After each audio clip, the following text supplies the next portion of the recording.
Hola a todos. Buenos días. Yo voy a empezar esta charla agradeciendo. ¿Vale? Primero, agradeciendo a Víctor Benayas, que es mi compañero de producción, que está ahí, que agradecer que me sentaron a su lado en un momento determinado, en unos cambios de la oficina, y le escuchaba todo el rato hablar de temas de producción, ¿no? Hemos tenido siempre en Penguin Random House un equipo de producción muy preocupado sobre cómo hacían las cosas, ¿no? Y entonces, mi primer aprendizaje en todo esto fue gracias a escuchar a Víctor, que está ahí, y de los que la gente de producción de las editoriales, siempre se habla de los editores, nunca se habla mucho menos de la gente de producción, y creo que son unos de los que más importancia tienen en este tema. Lo segundo, agradecerle a Luis González, que como sabéis, más allá de París, es el empujador de todo lo que se hace, el que nos lleva, ¿no?, hacia conseguir otras cosas. Entonces, efectivamente, después de unas conversaciones por este tema que me interesaba tanto, me dijo, vamos a hacer un curso. Y yo le dije, vale, eso está hecho. Si yo de esto, sí, un montón. Hay que escribir 140 páginas. Escribí todo y había 30.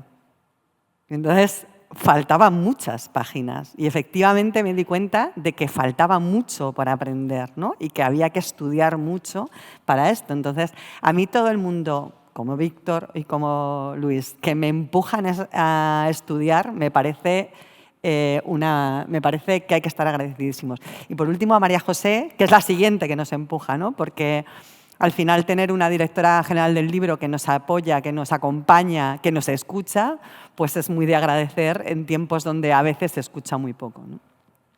Dicho esto, yo lo que quiero simplemente es ser un poco aspiracional en el sentido de luego hay gente aquí que sabe muchísimo más que yo. Yo, aparte de ser la directora de comunicación corporativa, soy la responsable de RSC, por eso hago los temas de sostenibilidad, y soy la responsable de RSC por estar al lado de Víctor. También, o sea, vuelvo a redundar en él.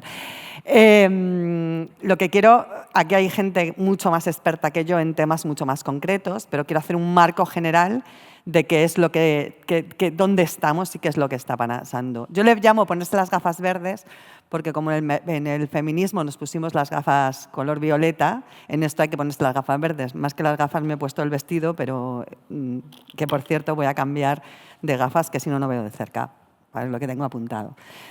Lo primero es esto. ¿Qué es esto? Una gran biblioteca. ¿Qué es lo que hacemos? Grandes bibliotecas. Para nosotros sí, pero para los que vienen también, ¿no? Las bibliotecas son el futuro. Y son el futuro porque nos cuentan el pasado y nos ayudan a comprender el presente. Si estas bibliotecas, que si no recuerdo mal, es la de Salamanca, ¿puede ser? Es la de la Universidad de Salamanca. Sin estas bibliotecas no seremos nadie después. No serán nadie nuestros hijos, ni nuestros nietos, ni las generaciones venideras. Y lo más importante es que tenemos que hacer que estas bibliotecas no acaben ni arrasen con el mundo. Es hacerlo lo suficientemente bien para que no solo cuenten, sino que lo hagan de manera medioambientalmente sostenible. Que esos libros que dejemos ahí puestos nosotros no se carguen el medio ambiente, ni acaben con el clima, y que no solo estas generaciones venideras puedan leerlo, sino además que puedan vivir en un lugar donde se pueda vivir, ¿no? Y nuestra obligación y nuestro deber es hacerlo cada vez mejor. Y lo más importante y lo principal para hacerlo cada vez mejor es la cadena. Es los editores, es la gente que nos vende el papel, es la gente que imprime, es el cómo distribuimos, es el cómo vendemos, es el cómo nuestros mayores centros culturales que hay en España, que se llaman librerías, también son sostenibles, ¿no? Es cómo toda esa cadena juega a lo mismo, juega en el mismo lugar y lo hace de la misma manera. Y como unos a otros nos vamos empujando para hacerlo cada vez mejor. De eso trata ponerse las gafas verdes. ¿Y por qué? Pues porque más de 320.000 muertes ha habido en Europa por la contaminación atmosférica. Esto nunca lo pensamos. Ya sé que es... No, pero si venimos aquí a hablar de libros. No, venimos aquí a hablar de libros y de cómo hacemos los libros mejor, ¿no? Y esto existe, esto está ahí.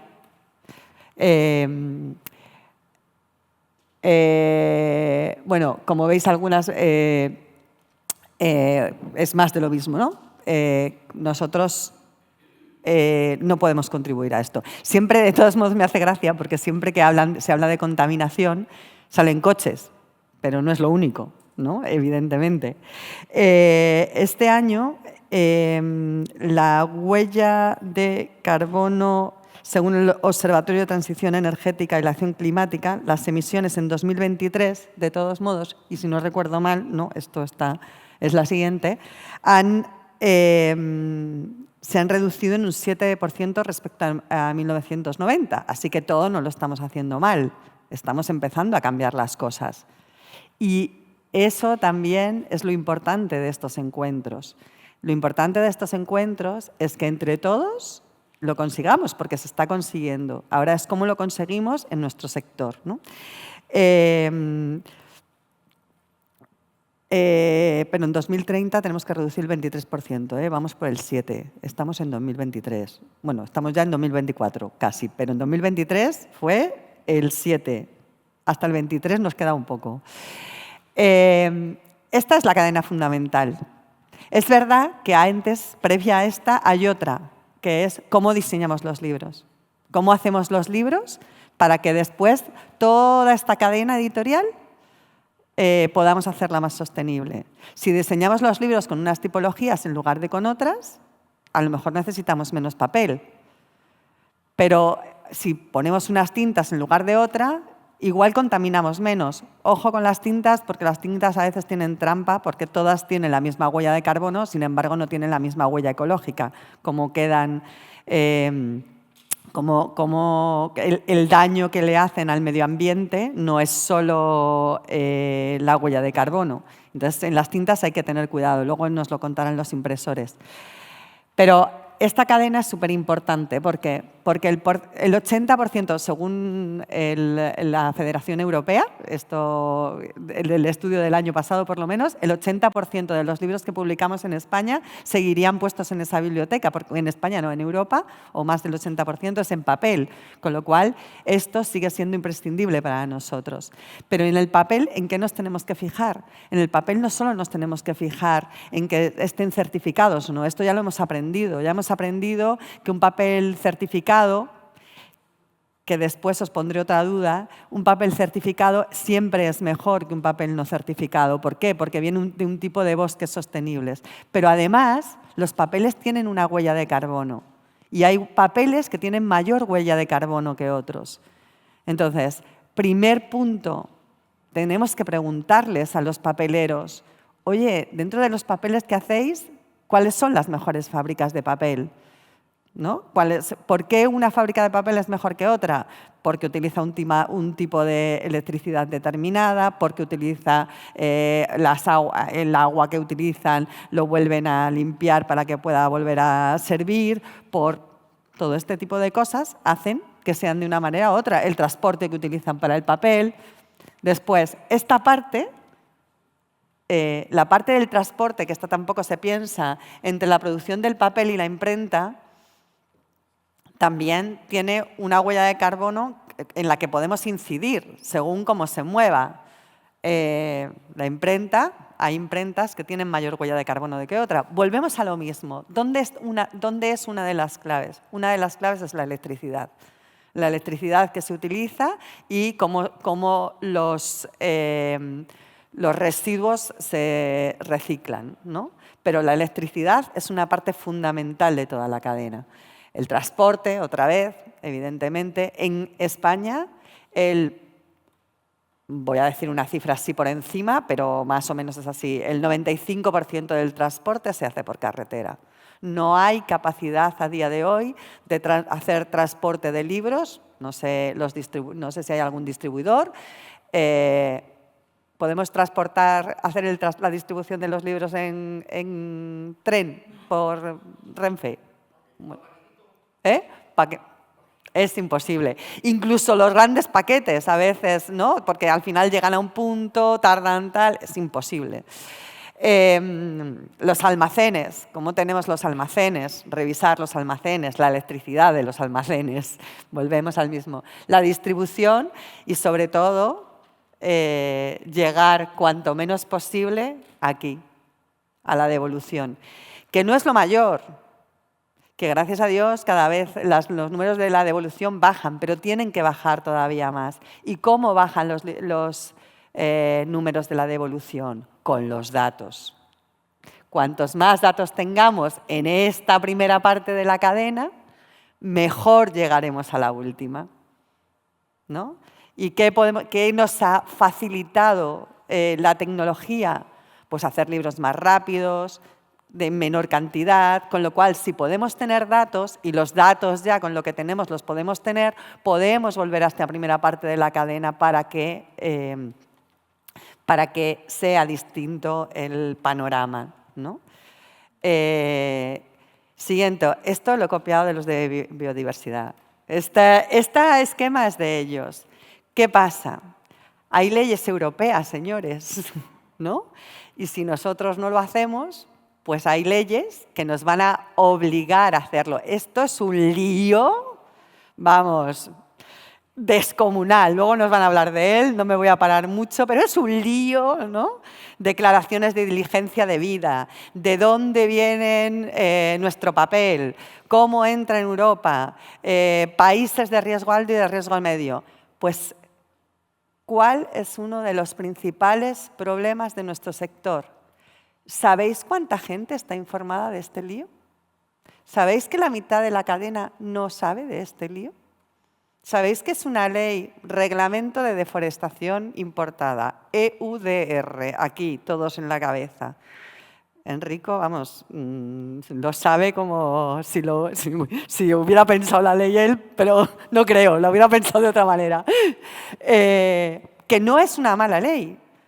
¿Por qué? Porque en realidad, cuando esta ley esté ahí, esta ley lo que dice es que lo que no podemos hacer en Europa es decir, hacemos las cosas fenomenal, pero no importa, nos cargamos los bosques del resto del mundo y no pasa nada, porque como no lo veo, ¿no? Que esto es como cuando se lleva la porquería a otro país, ¿no? A otros lugares, o nos la traen a nosotros, que esto también pasa.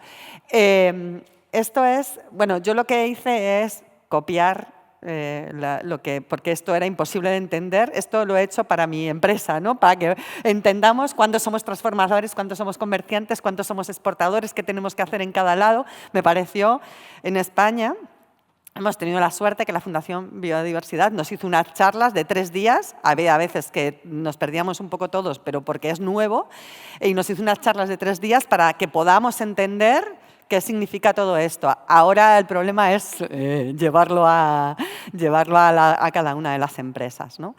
Pero quizá cuando esto funcione, las certificaciones nos van a dar más igual, porque al final todo tendrá que venir de bosques sostenibles. Y esto es una ley europea.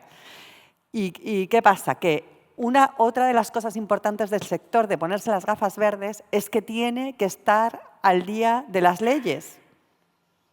Y nosotros, muchas veces, como sector, estamos patinando en esto, ¿no? Tenemos que estar al día de las leyes verdes, porque de las otras estamos. Pero de las leyes que tienen que ver con los temas medioambientales, patinamos un poco. Hago un apunte. Nosotros hacemos unos libritos para Zara concretos, ¿no? Para Inditex. Nos llamaron para decirnos, oye, ¿cómo nos vais a dar los datos sobre esto? Y nosotros estábamos muy preocupados y nos dijeron, no os preocupéis, si vosotros solo tenéis papel, imaginaros los que hacen helados, que tienen el chocolate, la soja, el palito de la madera y el papel de encima. eso sí que van a tener que hacer declaraciones de diligencia de vida. Aún así, a nosotros nos tocan 2 seguro. Voy rápido. Nos tocan 2 seguro. Una, los del papel con el que hace el libro y otros los de las portadas. O sea, viene duro. ¿Solo 4 minutos? ¿No eran media hora? ¿No? Voy rápido. Pero para que Anne no me diga nada, aquí hay otra parte, porque todos estamos digitalizados. Lo digo porque en Pamplona me dijo, oye, que lo digital también contamina. Sí, lo digital también contamina, no nos olvidemos. El otro día haciendo un curso me dijeron, bueno, lo que hay que hacer es hacer todo en digital porque no contamina. No, contamina mucho más aún, si cabe, pero no lo medimos. Y esto hay que empezar a medirlo. Las tecnologías digitales usadas en el seno de la Unión Europea son el 40% de las emisiones de la Unión Europea. ¿Qué pasa aquí? Agotamiento de los recursos minerales, procesos de fabricación de mayor impacto. Y en cualquier aparato que tengamos, el 71% de los aparatos dedicados el 71% es el aparato, el cómo se fabrica el aparato, el 18% los centros de datos y el 11% la red. Pero no nos podemos olvidar que cuando hacemos los libros físicos, más allá de la medición de los libros digitales, también utilizamos la tecnología, también utilizamos la digitalización. También nos mandamos un correo que en spam es un 0,05% de los gases de efecto invernadero, gramos, ¿eh? Esto me encanta, un 0,4 es un correo electrónico enviado de ordenador portátil a ordenador portátil. Un 17 es un correo electrónico que tarda 10 minutos en escribirse y 3 minutos en leerse. Y un 29%, un correo electrónico que tarda 10 minutos en escribirse, se reenvía a 100 personas, uno lo lee y 99 lo ignoran. Entonces, lo primero, oye, ¿queremos bajar la huella de carbono? Vamos a ver qué pasa con los correos electrónicos, por poner un pero y toda esa basura digital que tenemos en cada uno de nuestros ordenadores. Y esos correos, nosotros que estamos en una empresa grande, hay un correo a tropecientos de mil de ¡ah, qué bien ha salido esto! ¡Viva! ¡Gracias! Pero bueno, esto no sabéis lo que es para la contaminación medioambiental. Darle las gracias en el pasillo, por favor, que es mucho menos contaminante. El 2,5% de las emisiones mundiales provienen del mundo digital. No, en la Unión Europea el 40%. Es que según también qué países, algunos más digitalizados que otros. Pero sobre todo lo que quiero es que no nos olvidemos de esto. Es que todo lo demás, o sea, que cuando pensemos en la cadena, cuando pensemos en lo que hagamos, en lo que hacemos, también pensemos no solo en el papel que compramos, sino en cómo hacemos las cosas. Cada una de las cosas que hacemos tienen una repercusión. ¿Quieres decir que no las hagamos? No, evidentemente, no. Vamos a seguir haciendo libros, pero hagámoslo lo mejor posible, ¿no? Si no, no podríamos respirar, efectivamente. O sea, no podríamos respirar, también vamos a llegar a ello. Pero tenemos que vivir donde vivimos. Hagámoslo lo mejor posible, pensando en cada una de las cosas que hacemos. Desde cómo hemos venido aquí, hasta el mailcito este que mandas con un gracias, que a lo mejor no es posible, o sobre todo toda esa basura digital que tenemos. Yo tengo montones, que tenemos en este. Y luego, esto lo pongo como ejemplo final. Me va a sobrar tiempo y todo, Luis, para que...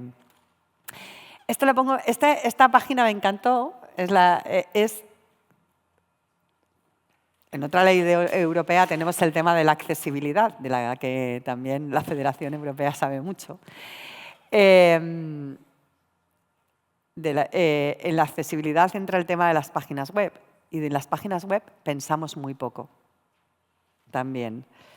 Y este es parte indispensable de nuestro trabajo, ¿no? Hoy no somos nadie sin una web.